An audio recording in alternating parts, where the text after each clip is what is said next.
ન્યૂઝમાં આપનું સ્વાગત છે। જોઈએ સમાચાર વિગતવાર। રાધનપુરના સાધન રોડ પર મુખાસર રામદેવ પીર મંદિર વિસ્તાર સ્ટ્રીટ લાઇટ વિના અંધકારમાં।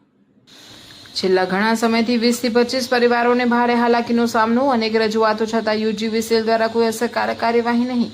સાંજ પડતા સમગ્ર વિસ્તાર અંધકારમાં ગરકાવ થતા અકસ્માત અને ચોરીનો ભય। મહિલાઓ, બાળકો અને વૃદ્ધોની સુરક્ષા અંગે સ્થાનિકોમાં ચિંતા।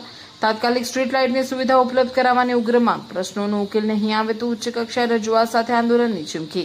સ્થાનિકોનો સવાલ, આખરે યુજીવીસીએલ ક્યારે જાગશે? રિપોર્ટર વિપુલભાઈ ચૌધરી, રાધનપુર।